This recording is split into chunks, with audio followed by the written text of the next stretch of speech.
Hi, I'm Brian Brown, and it is the September 13, 2019, and I'm presenting an overview of the San Francisco Public Utilities Hetchy system wholesale water division and retail water division. This is just some of the flows that take place. On the left-hand column or left-hand side of the diagram, you will see that I have called this the wholesale division of the SFPUC. They sell wholesale water to the retail division of the San Francisco Public Utilities Commission, and they also sell wholesale water to the 27 some members of the Bay Area Water Supply and Conservation Agency water systems in the peninsula area: San Mateo,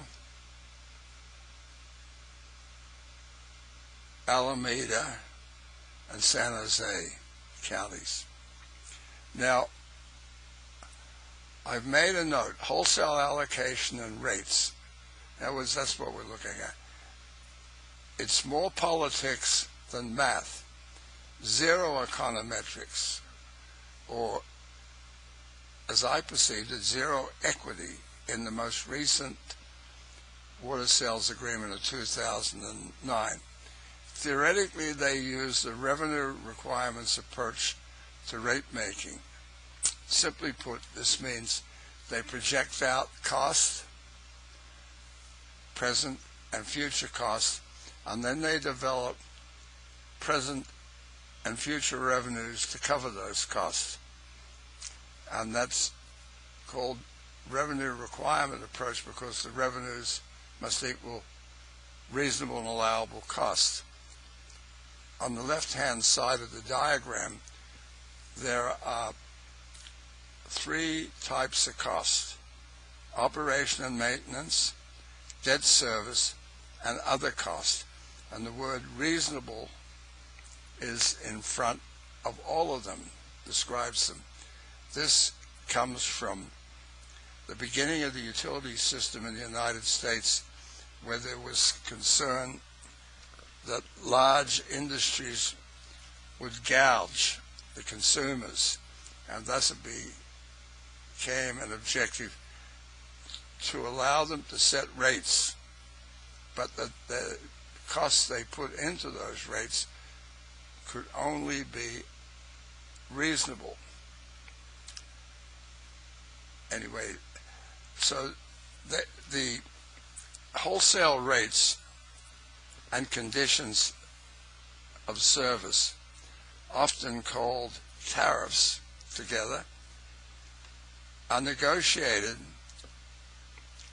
on a dollar per acre foot basis between the Bay Area Water Supply and Conservation Agency, which is a state agency created in 2002 by state law.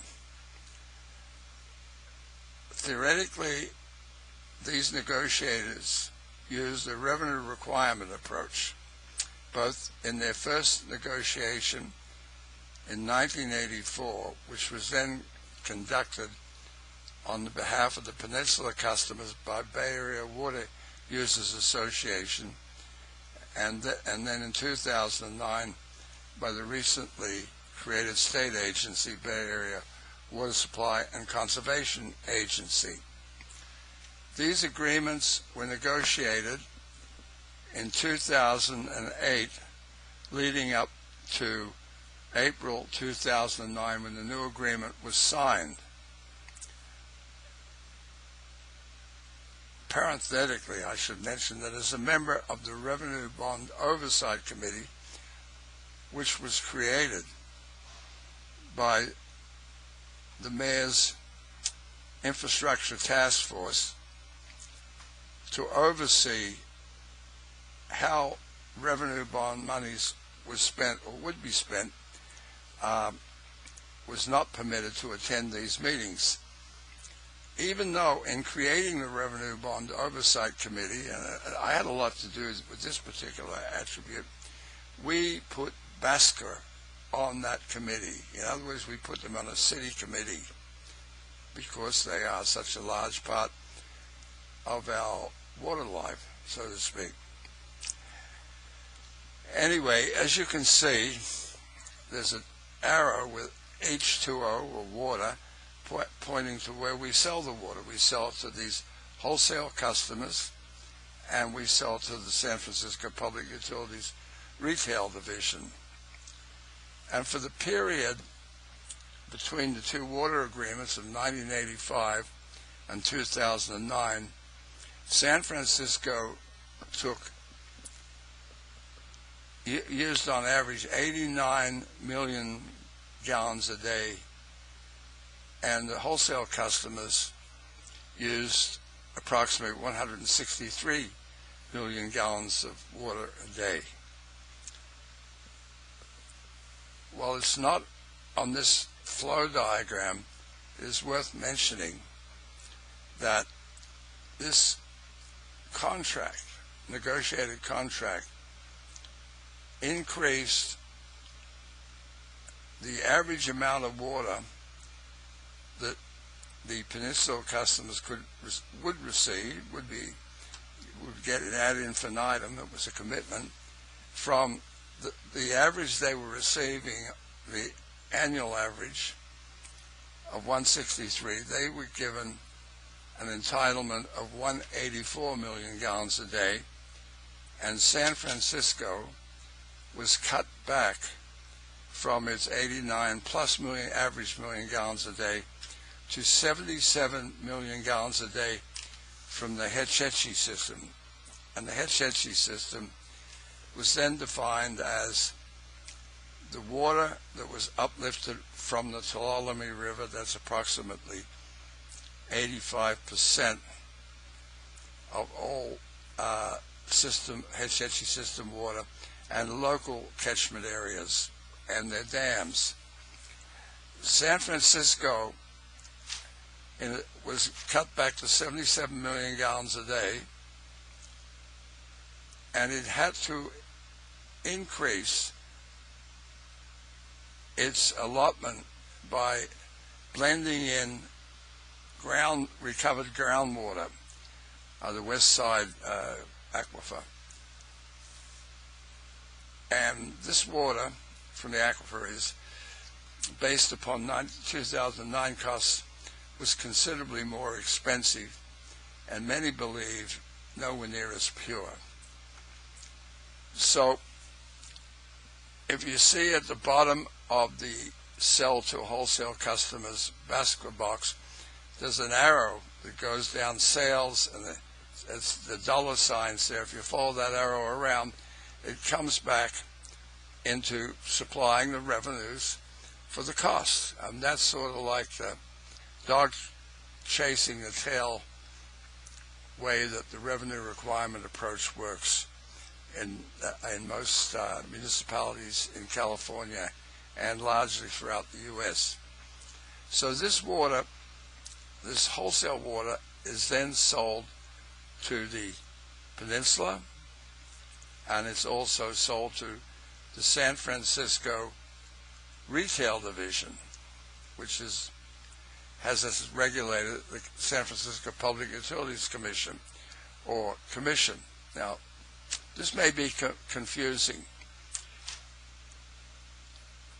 San Francisco was granted the right to uplift water from the Tuolumne River under very strict conditions. They could only take certain amounts of water at certain times of the year, approximately 2,200 cubic feet per second.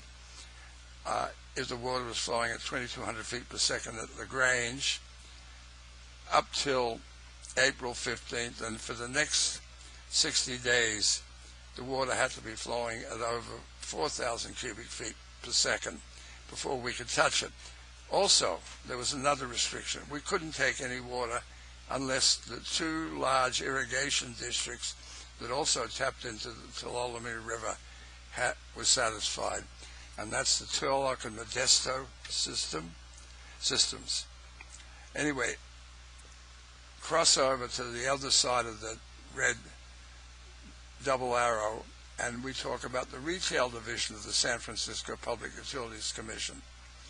Rates and conditions of service are set by the SFPUC for retail customers after recommendations by consultants.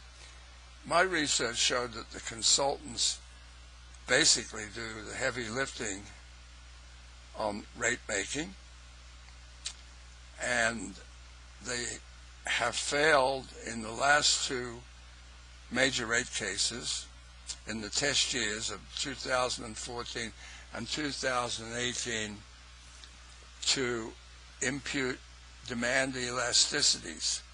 In other words, what they say is regardless of the incredible rate hikes that the PUC must have, demand will not decrease. Well, that has not been shown historically. Demand is going down, and econometric modeling by a number of sources, including the city itself and consultants at the University of California, Berkeley, and myself, show that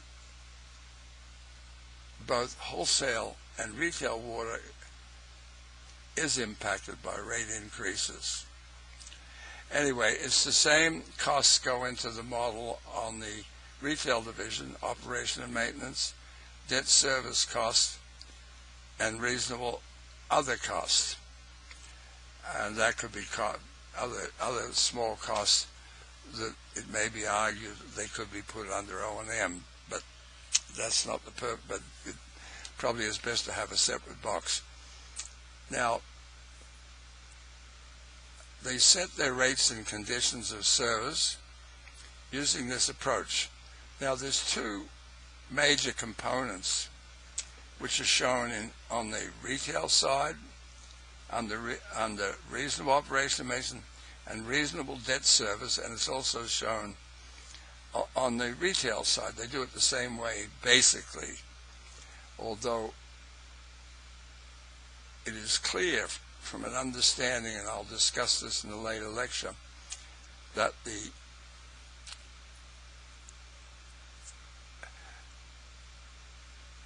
solution or the outcome, which is nothing more than something that's caused by the type process, the secret process they had, but the outcome produced results that were not based on the historical takes of San Francisco versus Peninsula customers, but they seemed arbitrarily chosen. And a reading of the contract shows why that is. A reading of the contract shows that it had nothing to do with river flows. I got lost on that for a long time. Where did they come up with this benchmark of 265 million gallons a day? Could never figure that out until I read the contract, and that's clear. What BASCA did, or Bay Area Water Supply and Conservation Agency, they took their average takes from a statistical outlier year, 2007, which I think occurs once in 6 times. It's way above the average, and I won't get into statistical terms. I do that later on. And then they added 3.3 or 3.2% to that, and they presented that amount as what they wanted. And that amount came well over 184 million gallons a day. So I think it was 186 just for the peninsula, million gallons a day. And they finagled that backwards with some very convoluted math and got their number back to 184. And so, since in established folklore, it's always been said that the Hetchy system could deliver 265 million gallons of water a day. It's only happened, I think it only happened twice in the contract period, but I will present all those data later.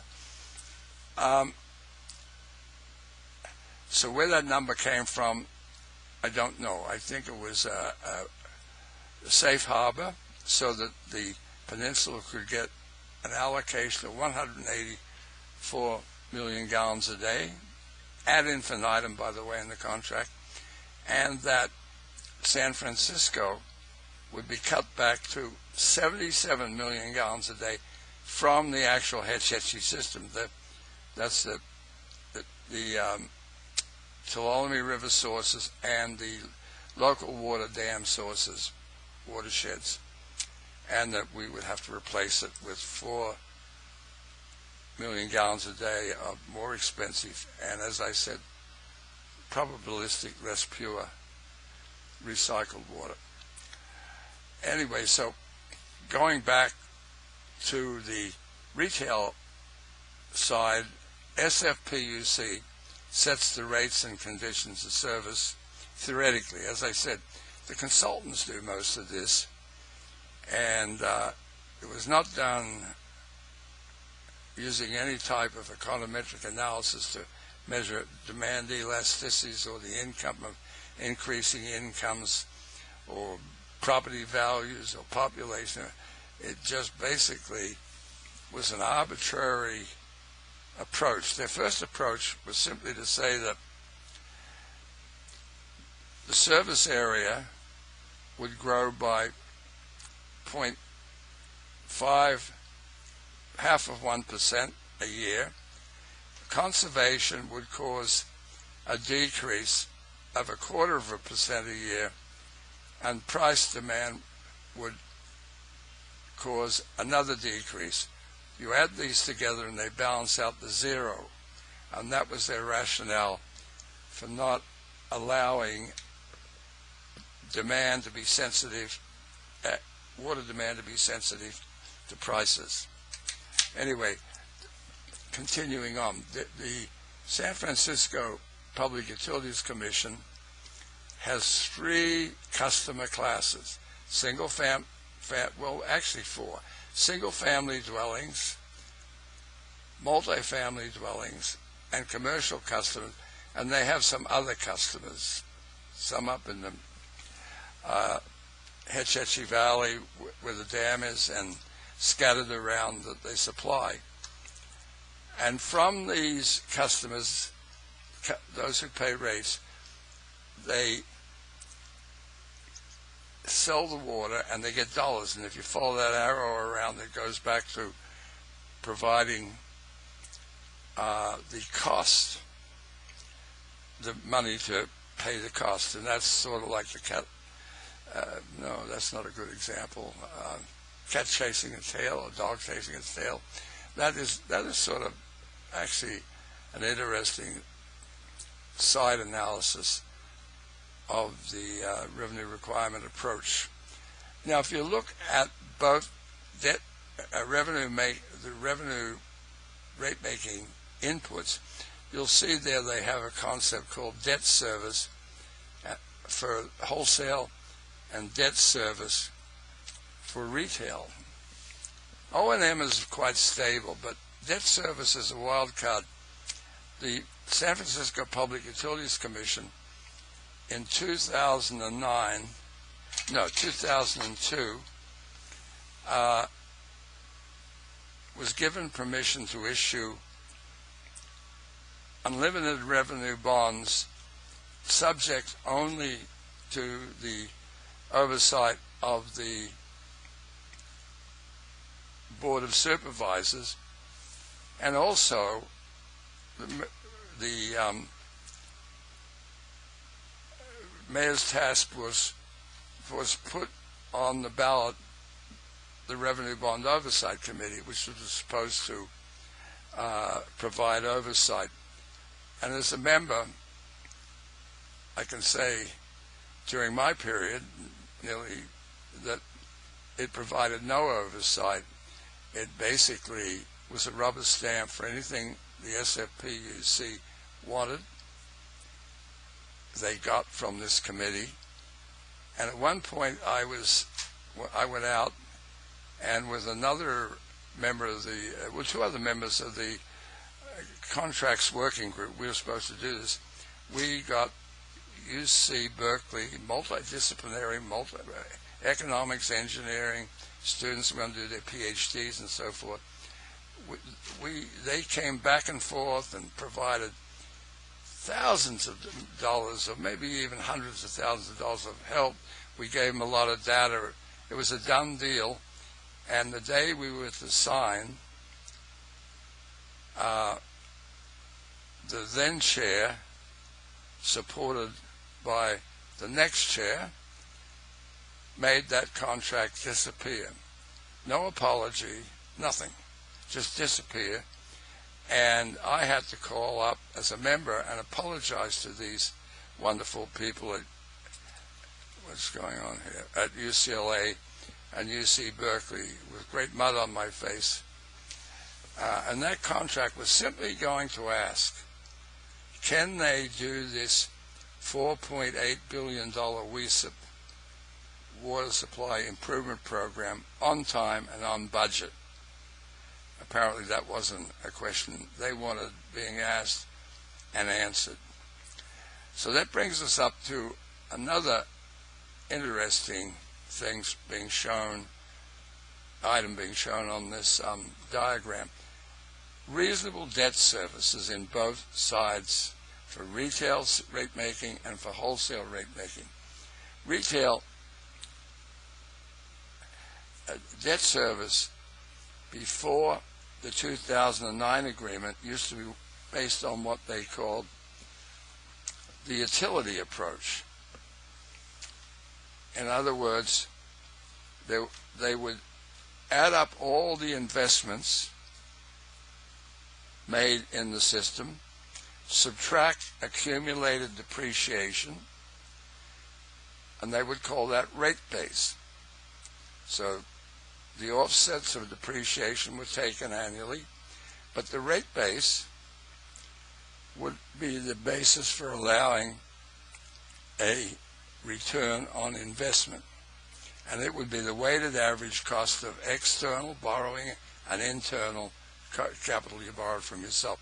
It would be weighted average cost of capital. You would multiply that by the rate base, and then you would add a small amount for work in progress. They were using 3 months O&M as present. Now that system was scrubbed, but not until they had depreciated most of the assets on the Hetchy system, which was built in the 30s, but a lot of the heavy lifting was in the 1950s. But the depreciation account was arbitrarily chosen, and it was based on these then dollars. In other words, if it would cost $100 in 1950, it was 100. That was in the depreciation account in 2008. That allowed Basco to pay off their share of the depreciated capital. I think it was, I'm not sure of the amount, and I stand to be correct, but I think it was $176 million. Now, the question I would ask is, how much would it cost to replace the Hetchy system? What is the opportunity cost of the Hetchy system? What would have been the cost of paying off that if they had have adjusted the dollars by inflation? These questions remain and still need to be answered going forward. But then they added in this new cash method. Now the cash method is simply nothing more than the way you create a mortgage on your house. You pay $1 million for your house. You assume it will last for 30 years, and you multiply that by what they call the level annualized cost factor, and that gives you an annual stream, a constant annual stream of payable amounts that has a present worth of the amount you capitalized. And the formula is fairly simple. It's just the discrete annual formula, that is. It's the interest rate, like if it was 4%, be 0.04 plus 1.04 raised to the term, which is T. Term is the time you have for the pay it off, divided by 1 plus I, again, in this case it would be 1.04, raise that to the 30th power, or whatever the term is, minus 1, you divide that, the denominator by the numerator, the numerator by the denominator, and you get a level annualized cost factor, and you multiply that by the value of the assets you're blending into the rates. But that doesn't happen. In 2012, I was reading a report by the SFPUC, and they said that the 2009 water supply agreement unchained them from having to correlate asset use and asset payment. In other words, they could kick the payments into the future, which economists call intergenerational transfers, and they could blend and they could give current users the benefit of these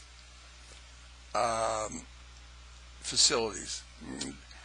Proposition 218, which was a constitutional amendment, X11C and D, said that's illegal, and that's been upheld in a number of court cases. A very recent one is the 2015 San Juan Capistrano case. Anyway, I think that this would give you a small oversight. I could probably be a little bit more succinct, a little bit more detailed, but I want to get this out so I can review it myself, and it will help me write notes and give other lectures. Please do not hesitate to call me. My email address is down the bottom, and thank you for listening.